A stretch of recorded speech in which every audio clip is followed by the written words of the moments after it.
Morning. Kung baguhan ka sa Sininga Aga, welcome gid sa Lifespring Church. My name is Pastor Aaron Caldeo, one of the leaders of this church. Kagara kami subong sa Gospel of Luke. Kag ang gusto ni Luke sa mga Christians, and if you're here this morning, though medyo hindi ka pa sigurado, ang gusto ni Luke kang masigurado mong relationship mo kay Jesus. He wants you to be assured, He wants you to be confident in the Lord Jesus Christ. So sa pagpadayon, mga muyok kitaliwan, we will ask the Lord for help. Father, I pray that you will be with us, Lord, as we come to your word.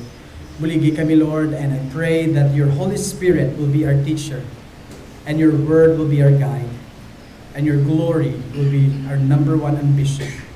Kabay pa, Lord, nga ikaw Ginoo magbulig sa amon pagtuon, kagabay pa, Lord, ini magadala sa confidence, certainty Ginoo sa amon as Christians, nga amon, Lord, ginatuuhan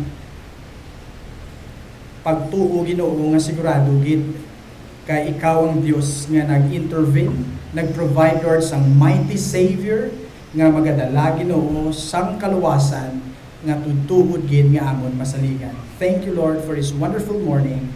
In Jesus' name, Amen.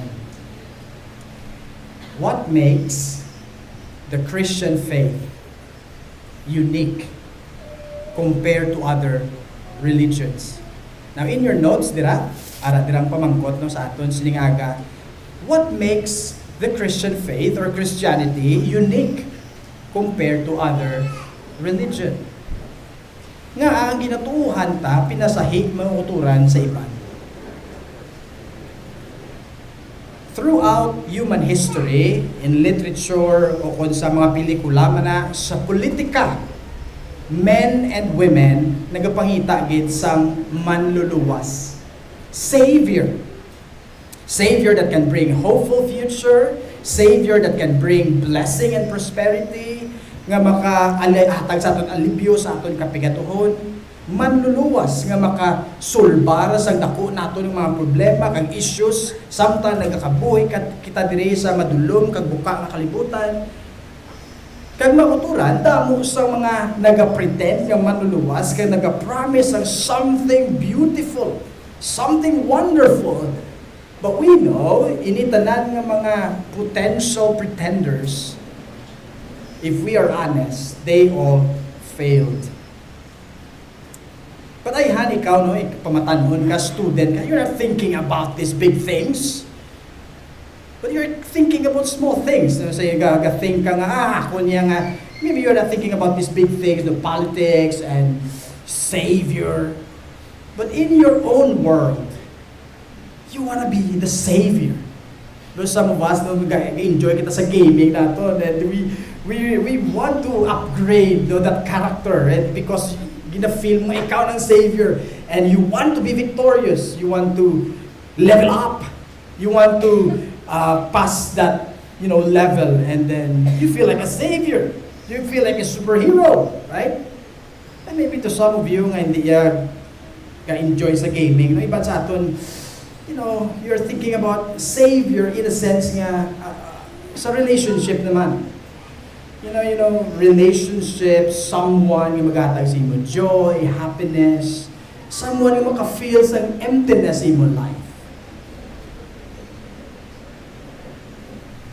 Pero mga kuturan, at the end of the day, we know, initanan sila mga kuturan will fail.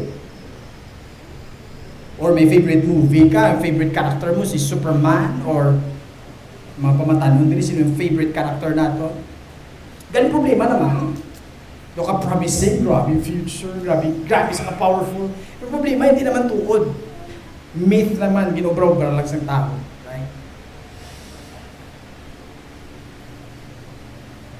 So, sa piyak sa mga failures, sa piyak sa mga hindi realidad, mga kuturan, and sometimes we think nga, hindi sila masaligan, so I must trust myself. I must trust myself. So this is now me. This is now all about me, about my ambition, about my dreams. I cannot trust anyone. So, ang gina-preach mo sa imong kagalingon, believe in yourself. Trust in your ability and resources. Sa liging imong abilidad, malampuasan mo gid na. And I'm afraid if you're a Christian, may tendency makita kisa, may temptation makita kisa to think this way. Kaga mo ning pinaka-tricky sa tanan. Kaya nga, kung Christian ka, and at the same time you trust yourself, you became half-hearted, ga-claim ka, ga-believe ka sa Ginoo, pero wala ka ga-obey sa iyang word. So hindi ka committed, ga-believe ka, pero hindi ka committed sa Ginoo, kag sa iyang priorities, sa iyang cause. Pero mga uturan, we know, kung magkabuhi kita sa sininga klase kabuhi, if we trust ourselves, we know nga ini sa hindi stable. Unstable foundation nagalit sa aton nga maging anxious kita, kag worried, kag magpalibog kita. May isa ko ka-friend ka kilala, nung grabe pagpakamayos ang Diyos, nagligad tuig, grabe pagpakamayos ang Diyos. Ang mula ning goal niya sa life, grabe, tas taas, na nalambot siya. Materially, he became somehow rich. Pero ang problema, kaya hindi siya joyful. Well, in fact, he was anxious and fearful for the future. Anong kwarta man? Ito na buto yan sa mag-rejoice, kaya base pagka next day, mahibig naman ko. So he was worried, nagpanic siya. And that is life. Without genuine relationship with God, we will be anxious, we will be worried. But this morning, my dear friends, in the contrary of all of this, sa Bible, yung mga kuturan, God's Savior and God's salvation plan stands on altogether stable. Kag kung ikaw magsalig sa manluluwas nga gin-provide sa Ginoo mga kuturan, hindi ka mahuyan kag ma-disappoint. And that makes Christianity unique. What makes Christianity absolutely unique is that because God intervened and provided a mighty Savior that can truly save you and me. Kag masaligan tagid ni nga manluwas mga kutura. Isa sa aton nga community, sa aton nga friends, sa aton uprahan, common isa nga ginhambal no nga we are serving the same God. Pero sa pagkamatuod lang mga if you examine that and if you look at that person, may posibilidad nga hindi ka mo parehas Diyos nga ginaalagad because ang understanding kay Jesus kag sa kaluwasan is different. So the big headline this New Year's message mga is this: in the Christian faith, God has intervened and raised up or provided a mighty Savior that can truly bring salvation that we can trust. Ang Ginoo nag-provide siya sa aton sang manluluwas, kag ini nga manluluwas, makaluwas gid kag masaligan ta. So mga uturan, may pundasyon ng aton kabuhi, may firm foundation ng aton nga life that no matter what is happening in this world, we can have peace, we can have forgiveness, we can have life, we can have hope in the future. So mga uturan na muna ang dako nga difference naton sa iban on the issue of salvation kay Jesus. Because sa iban, ang ila nga pag-intindi sa kaluwasan, nagadepende makuturan sa ila. Nagadepende ang kaluwasan sa ila, depende sa imo nga. Nga dapat doon, muli mo kaluwasan, dapat kapital mo, ikaw hindi paulog. To others, salvation, ikaw yung nag-determine, ikaw nag-maintain. Sa imo performance, if you are, kung magpa-member ka sa church, it's all about you plus Jesus. But the Bible says, the gospel, Christianity is different, it's unique. Because it's all about God and Jesus, and that is stable, if we will place our trust in the Lord Jesus. So sa siningagan, sa inyong notes dira, number 1, this morning, God has intervened in history. Now look at that wonderful passage sa inyong notes, verses 57 to 76. That's the big point in this story. God stepped in, ang Ginoo nang itapaagi, He took initiative, and He entered in this dark and broken world. Now, di na ta so far sa story.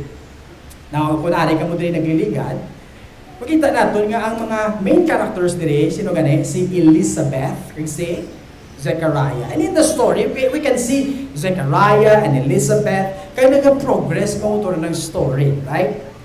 Nga ini sila, si Elizabeth and si Zechariah, they are faithful Israelites.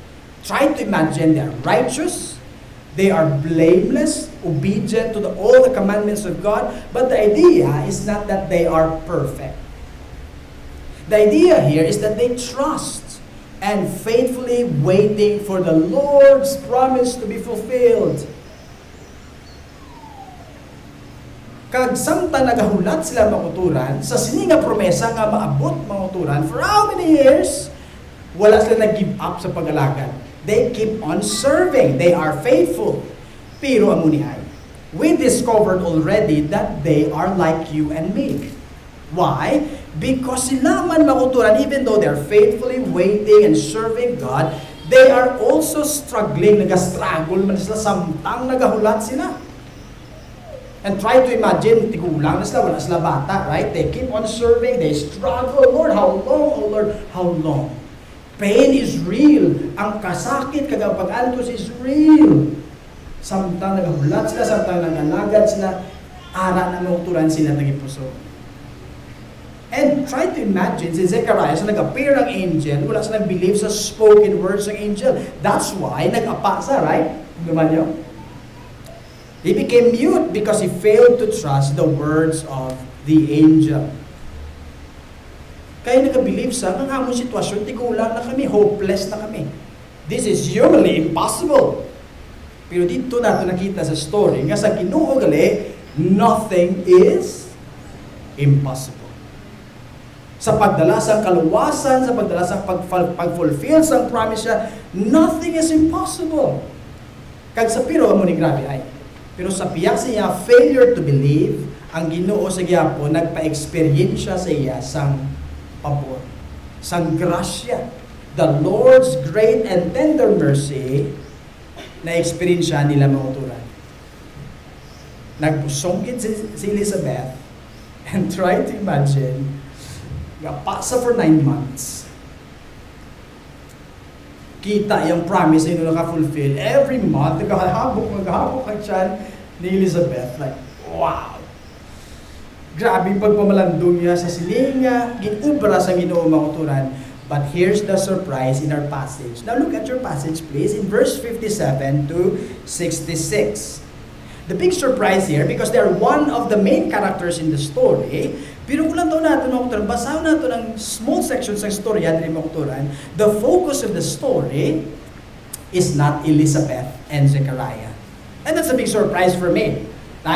Let me show you that in the passage. Now, tawan niyo lang makuturan, verse 58. Sang nag-abot ng tiol nga si Elizabeth, nagbata na, look at verse 58, and her neighbors and relatives heard that the Lord had shown great mercy to her, and they rejoiced with her. Ang focus, hindi si Elizabeth kag si Zechariah, pero ang focus ara sa neighbors kag sa relatives. Now, ano pa giday sa Jai? Kaysa nag-abot na nga isirkom na si John the Baptist, kaysa sa culture nila, according sa kasuguan, pagka 8th day, dapat i-circumcise. Ara man na yung mga neighbors and relatives. Kag-ara man sila sa tiol sang pangalanan ng bata manguturan, sila man na nag-take initiative. In verse 59, makita natin dira, sila man nag-take initiative nga pangalanan si John the Baptist, nga si Zechariah Jr. Pero nag-object si Elizabeth. Hindi na ngalan niya si Zechariah Jr. Ang ngalan niya na si John. Tapos ang mga neighbors and relatives nag-appeal sa head of the family, nagkatus na kay Zechariah, mo ni blangalan sa bata mo, si John ko no, hambal ni Elizabeth. Tapos ang hambal din sa story, grabe may tablet sa laglit sa una, no? Pero ang tablet nila sa una is like this, wax ni saya, no wax. So imagine hindi sa hambal, so ginsulat siya ngalan. So ngalan ang bali ni Zechariah, si John. And the story says, ang bali sa story, no? Before sa magkadto kay Zechariah, kaya immediately si Zechariah, after 9 months, eventually nakahambal sa. Pero ang bali, before na sa nagkadto mauturan, gin-record niya sa verse 63, nga ang mga family, ang mga neighbors and relatives, nag-wonder. Grabe mong tunan ila pagkamangha. Nga na wonders na namangha sila. Why? Because they break the family tradition. They break the family connection. Na gulang ka mo bata, barren ka mo, disgrace ka mo, gitagan ka mo bata, dapat nangalan niya si Zechariah para magpadayon ng family. If this baby will do great things, dapat nangalan niya imugid. Pero makuturan, natingala sila nga ay naging break na nila. They need explanation. But the point here is clear. Nga ang focus makuturan, hindi kay Zechariah kag kay Elizabeth. Ang focus are sa neighbors kag relatives. And when Zechariah na break ang silence, pila sa naghambal sa story, verse number 63, verse number 64. Verse number 64, paghambal yan, imagine na, 9 months nga wala sa hambal. This time nakahambal na, praise God, or no, Zechariah is praising God. Pero grabe silyo, kaya after that, pwede na tayo ma-end ang story. That's the climax of the story. Nakahambal na sa, kag nag-obey na sa, hindi lang nag-believe na sa, kundi nag-obey pa yun sa, specifically yung pangalanan yung bata si John, because that was the instruction of the angel. Pero mauturan, nag-end ang ininga story in verse number 65 and 66, natawan yung mauturan ng balira. Fear came on all of their neighbors, and all these things were talked about through all the hill country of Judea, and all who heard them lay them up in their hearts, saying, what then will this child be? And natawan lang ang climax sa story. For the hand of the Lord was with him. Sabi no? For the hand of the Lord was with him. And that is very, very significant. Nga hindi lang mauturan, ang Ginoo nag-intervene in human history.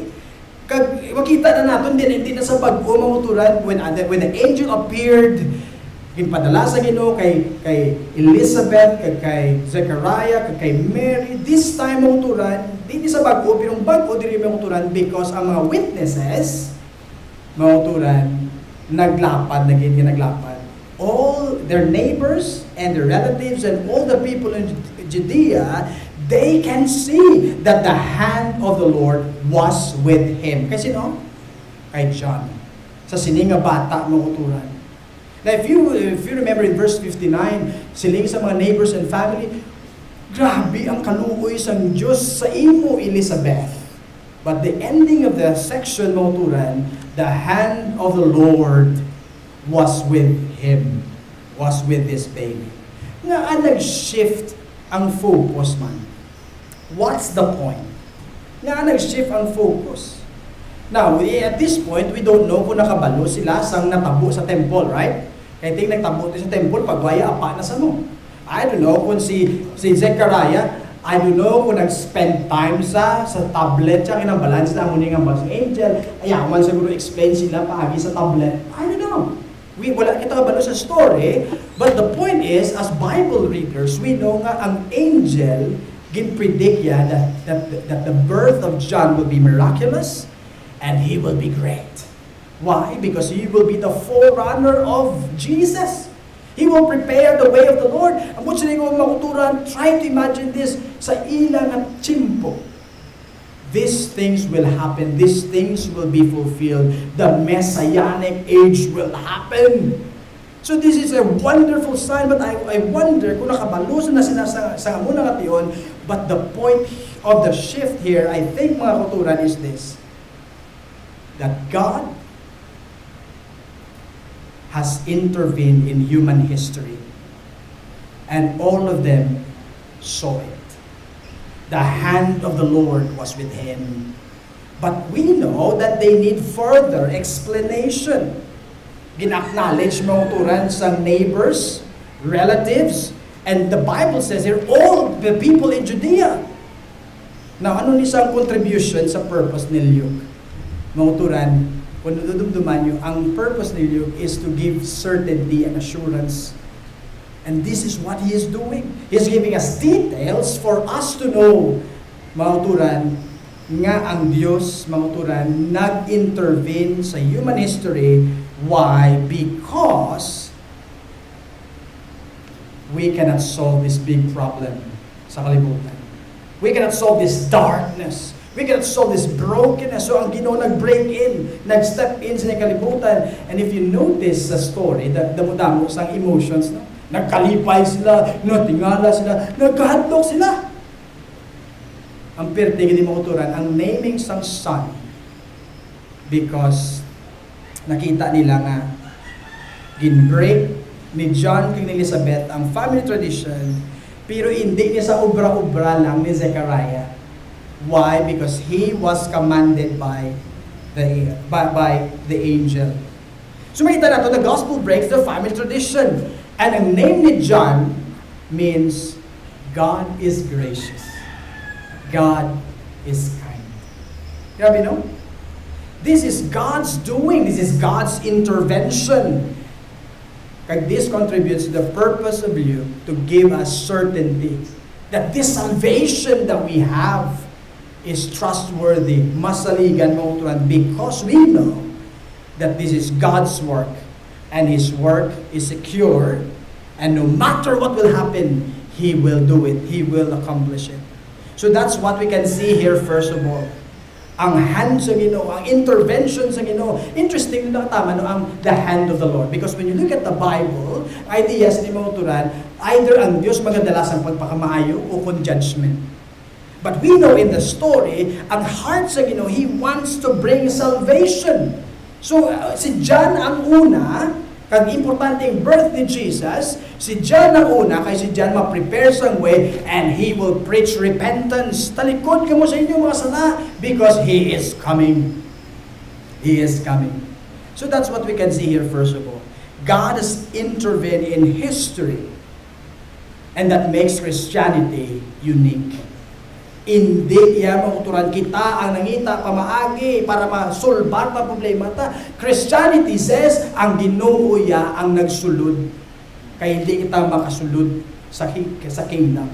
He entered in this broken world, mauturan, and super amazing. Point number 2, ang makita natin mauturan, not only that He intervened in human history, but God has provided a mighty Savior. Now, lantawan nyo 67, and try to imagine, all eyes are kay Zechariah. Because 9 months silent, kag-mute, imagine. Grabe yung pagpamalandong yan, no?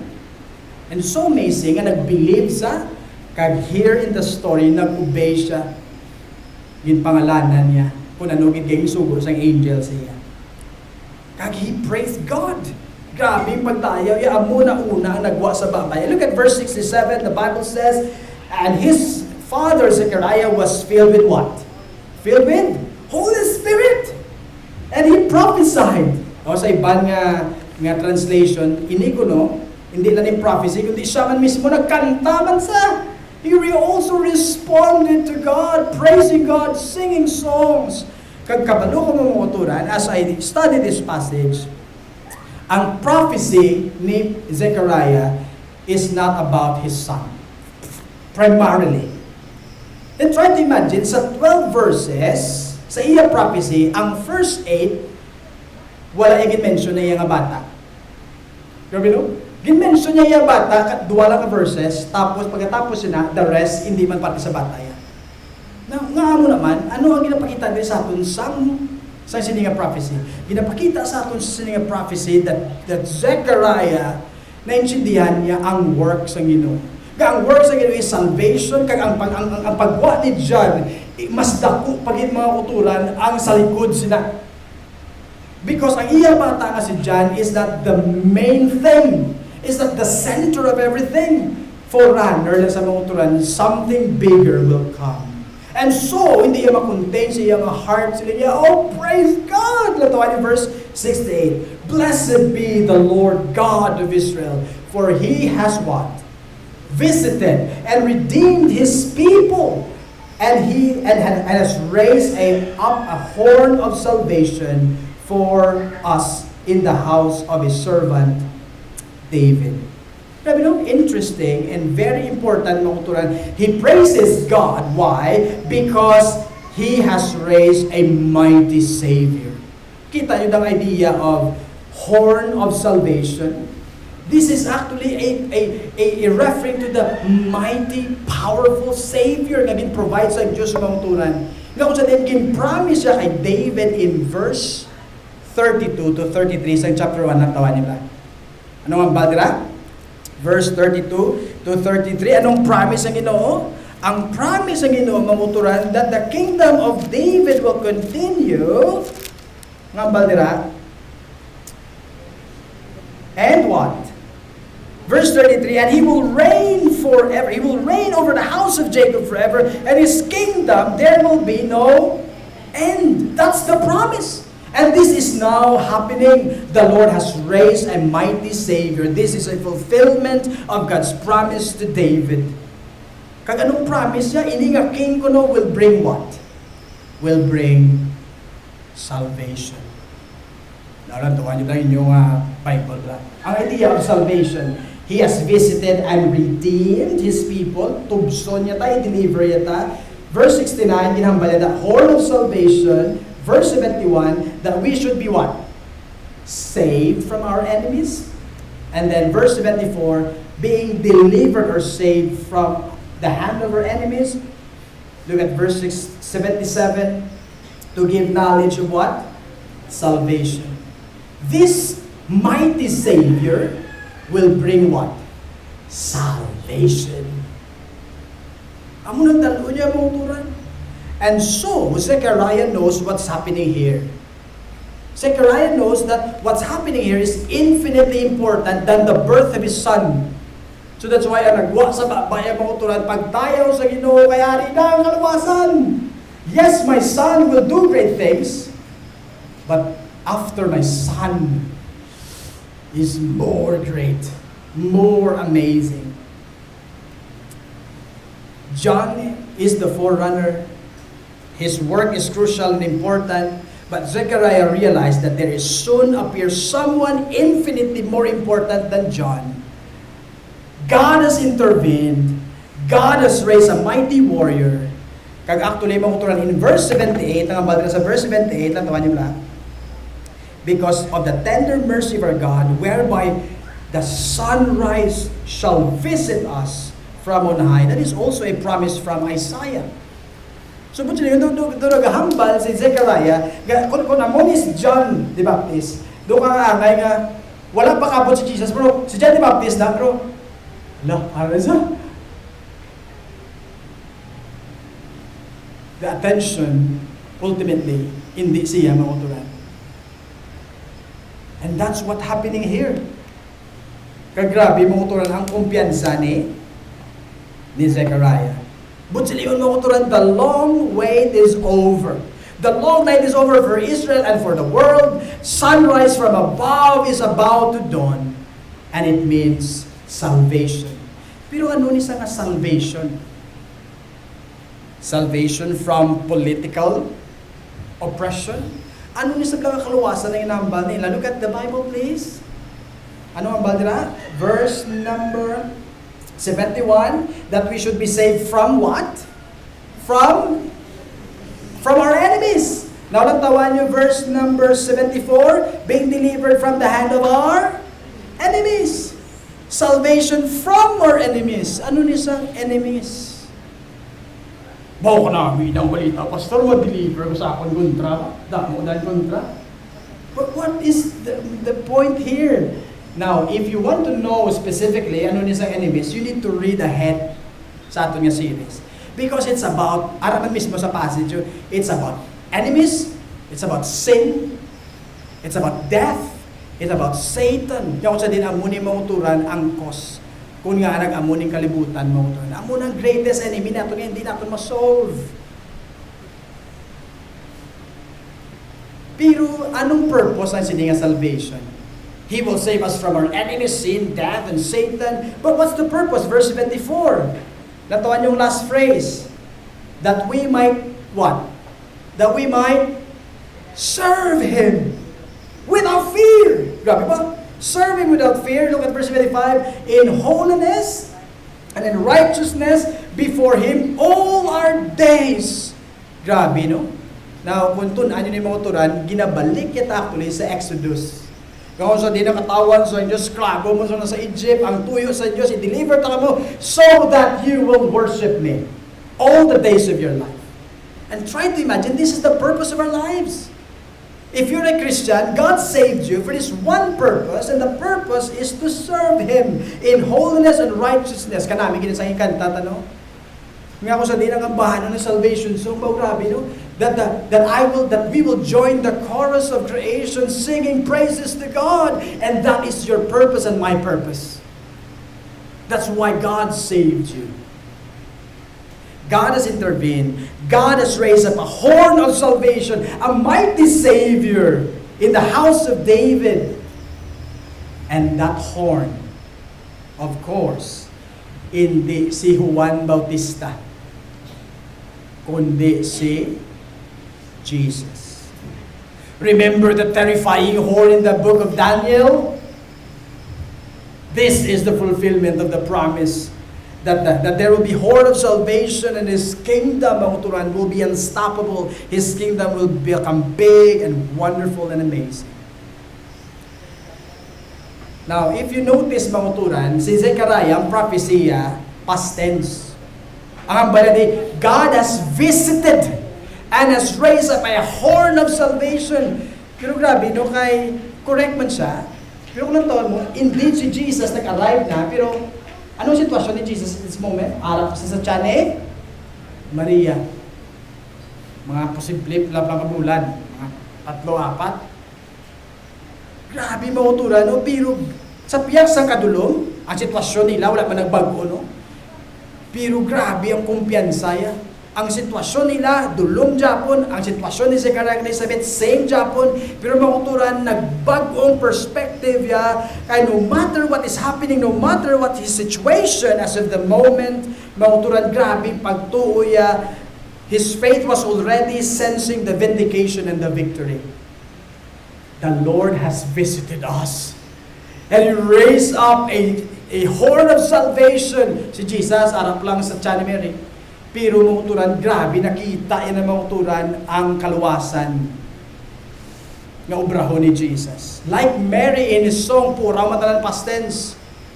Nga mo naman, because ang Diyos yung nag-promise, ari ng promesa ya, nagbunga ng mga uturan, and we know that God is trustworthy, and He will accomplish no matter what. He will accomplish His promise. Nga kung sa diin mauturan ang mga propeta in the Old Testament according to our passage in verse 70. Nga kung sa nag-prophesize na sa una mauturan in God's name. Now, gin-vindicates ang Ginoo kag natabo gin mauturan. But it's not easy to wait. People in the past also struggle with the temptation nga magambal sa myth na guro. Hindi nagrutuod ang promise, hindi nagrutuod. And same temptation nga ginaagyan naman sa bumuturan. Lord, how long? And sometimes we ask that question, how long? Lord, pila pagin kapag antos, kagkasakit ang agyan ko, Lord. How long? Saan ka pa maabot? Kadugay sa imo. Pero makuturan, ang mga tao sa atong subong, they are also saying that what we believe is myth. Hindi tuod, mauturan katang isip lang, pasalig sang pastor o pasalig sang Bible. And they approach and they deal with the darkness and brokenness of this world like this. Para sila, darkness wins. Let's get used to it. Let's get used to it. Para sa iba na ang darkness, ang sala, ang kamatayon, nagkakatabot sa kalibutan is coming. Hindi tanim punggan, so let's celebrate. Let's eat, drink, and tomorrow we will die. So samtang buhay pa na hearts enjoy. Never mind God. Forget darkness. Forget darkness. They deny the reality of darkness and the sinfulness of this world, and they're saying all is light, happy lang mo turan. No. But Christianity says darkness is real, but light has dawned. Ang pagtuos ng Christian mga uturan, nag-fight back ka nagasiling, God cannot lie. Ginamin sa Diyos kung ano ginhambal niya sa una, kag ang mga propeta in the old, they can determine kung ano ang tingog sa Diyos, kag kung anong ila paminsaron, and what they prophesy in the Old Testament, in God's name, di na gin-vindicate sa Diyos. One day, di na natabo ang one day, gin-honor sa Diyos sa iyang promesa. And here now in our eyes, as we look back, it had happened, faith had vindicated, God intervened in human history. God already raised up a mighty Savior. And His name is Jesus Christ. That makes our Christian faith unique. Unique, mauturan, because finally, in a third point, we have a mighty Savior that can truly save you and me. He is the long-promised Son. He is the long-promised Victor. And here is Jesus. He is a mighty Savior that can truly save you. Now, I want us to read verse 76 to 77 together. Okay? Crucial sa tama, no? This time, ang focus ang iya prophecy si John. Okay? Verse 76 and 77 begin. And you, child, will be called the prophet of the Most High, for you will go before the Lord to prepare His ways, to give knowledge of salvation to His people in the forgiveness of their sins. Pamangkot, mauturan, what do we need saving from according to these verses? Anong need ta? Nga ako sa diin ma-deliver ta? Ha? Ano? Okay nang lanta guro si Kwan, si Karaya masulat. Ano? Ano answer? Ang need ta kasi di ma-deliver ta sa sin. Amuna mauturan ang ginkadto din ni Jesus. Kaya muna sa pinakadako nga problema mauturan. This is the big problem in the world, a problem that you and I cannot solve. Wala sang edukasyon nga makasolbar sina, wala sang technology nga makasolbar sina, wala sang religious leader nga makasolbar sina, wala sang relasyon nga makasolbar sina. Why? Because the Bible says we are sinners and we rebelled against God. Ang hinimo ta mga utaran, gintiklod ta ang Diyos, we show God and we say, I'm in charge. No to your rules. Ang ginihimo ta manguturan, ginrejecta ang kingship sa Ginoo, and we act as king, and therefore sin nagdala sang separation. Ang sala manguturan nagdala sang spoil, nag-spread manguturan sa kalibutan, and the Bible says in our passage, ang sin manguturan nagdala sang kadulom. Kita niyo sa passage, nagdala sang kadulom. Ano pagit ang dalasang sala? Natuwa na verse number 79. You can see there the idea of darkness, and you can also see the idea of death. Because the Bible says, for the wages of sin is death. Ano pagit ang dalasang sala makutulan? Ang dalasang sala is enmity with God. The Bible says that we are God's enemies. That's why there is no peace. We don't know the way of peace. Kita niyo ang idea of peace in verse 79. Kaya ini nga enmity, hindi lang in relationship to God, but also this conflict is also in relationship to men. Because we rebel against God. Try to imagine, God, feeling hari ko, tapos ikaw feeling hari man. Ang iba ni feeling Rayna man. No wonder there's conflict in the family.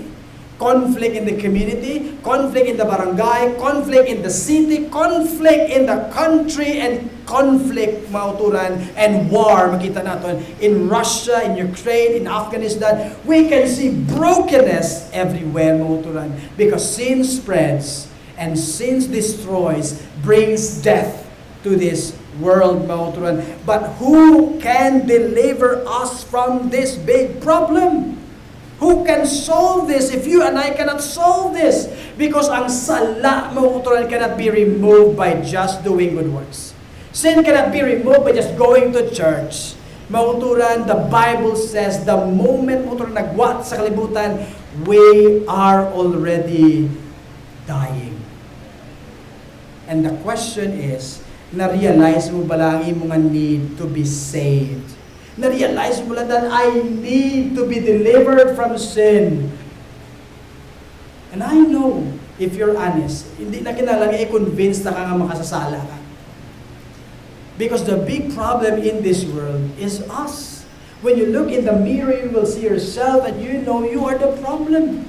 Biskan ano mo pa ka-deny, hindi ito pagbalay ko, hindi, start problema ko. The Bible says we are the problem in this world. And sin is in our hearts. Who can save us? Na-realize mo na mong turan na kinanglanon mo sang sininga kaluwasan. And maybe you're here this morning, nagamba ka, Pastor, mayo ko yung tao. Well, the Bible says you are deceived. Because the Bible says we are not good. We are not righteous. We are bad. But here's the other question, mga uturan. What is salvation that He will bring with regard to sin? Ano ang kaluwasan nga dalon sa sininga mighty Savior sa aton nga makasasala? According to the passage. Ha? Anong dalon niya? Sige ba? Sino maisog na magsabat? Okay nang lantag rin liwat si Zechariah, you know? Anong kaluwasan nga dalon niya? Sugod sa letter F. Ha? Kung ang sala aton nga problema, ang good news is forgiveness. This mighty Savior will bring forgiveness to your sin and my sin. And if you are here this morning and kasi mo, grabe lang guilt ko sa life, Pastor, hindi ko I'm still enslaved with my guilt. Kagasimba ko actually, Pastor, para maibana ng akong guilt, para maibana na akong sala. But the good news is this, my dear friend, you don't need to work so that your guilt will be removed because mauturin din sa makakas. But here's the good news. The mighty Savior came. God in Christ intervened and He raised a mighty Savior so that you and I will be delivered from this sin. And we will be delivered, mauturan, if this morning we will believe in Him. We will experience forgiveness. And try to imagine, hindi lang ang part sa imo sala, but the whole will be erased, will be removed if you will put your trust in this mighty Savior, the Lord Jesus. Aring pinaka-amazing tanan mo turan. As you put your trust in the Lord Jesus this morning, kung may experience mo forgiveness, sa iluhon ka ni Jesus, this mighty Savior will transfer you from darkness. Ibutang niya ka sa light. According to the passage. Not only that He will, not only from darkness to light, but also death, from death to life and resurrection. Sa una, kontra ka sa Diyos, but this mighty Savior will bring peace and reconciliation. Our mighty Savior, the Lord Jesus, can give you fresh start this new year. He can give you life this new year. New year, new life, new beginning. He can do that this year. And maybe you're a Christian, kung sili mo, Pastor, ba nagligat to yung na-fail ko sa pag-alagan? May forgiveness, papabilangan na bilhin sa ako. Mga kauturan. Ang pagpatawad sa Diyos, kagang forgiveness ni Jesus, if you are a Christian, is always available and His heart wants you to experience that. Forgiveness. You come to Him this morning not to be saved. If you're a Christian, you come to Him this morning and you say to the Lord, Lord, I remember what you've done. The Lord's Supper, the Lord's Communion reminds me that Jesus died once and for all I need to do is simply to come to Him and be refreshed again by the gospel. Mga uturan, why did Jesus visit the world? Why did He come? Answer, for the forgiveness of your sin and my sin. That's the whole point, mga uturan. And He is calling us now to repent and believe. If you are not a Christian, come to Him, trust Him. What makes Christianity unique? It's unique because in the Christian faith, God intervened and provided a mighty Savior that can truly save you and me. Kag ina makuturan, masaligan lagi. Masaligan lagi makuturan. Masaligan. Why not this morning? Kung hindi ka pa Christian, why not this morning secure that relationship? Hindi mag-uyuya, palapit kay Jesus. Jesus, I know, wala ko siyang ipabugal sa imo, makasasala ko, Lord. But why not come to Him and say to Him, Jesus, I place my trust on you. Because nabatian ko sa ning adlaw that you are mighty to save. You can give me fresh start, Jesus. Kaya sa akong pagsulod sa Christian life, you will be with me. And I will always be forgiven and loved by you. Here's my life, Jesus. Please save me. Base ikaw ng siningaga, kabay patani, you will post and pray that prayer. Lord, please have mercy on me. In your tender mercy, please, Lord, save me. And if you're a Christian, kapalay-palay sa Christian life, makuturan, like Zechariah, nag-disbelieve man, wala man nagsalig. Kabay patani, that there will be a great transfer also from disbelief to believing and obedience. Samtang wala pa nakabot si Jesus physically, sa time ni Zechariah, praise God that he triumphed because he believed in Jesus, he obeyed the words of the angel. Kabay patani, that will be our story this year. From disbelief to belief and obedience. Serving the Lord Jesus in righteousness, in holiness, all the days of our lives. All the days of our lives. Mga uturan, let's pause for a while, let's pray.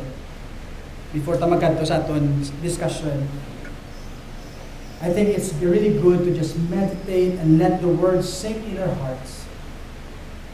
And praise God for the salvation that we have in the Lord Jesus.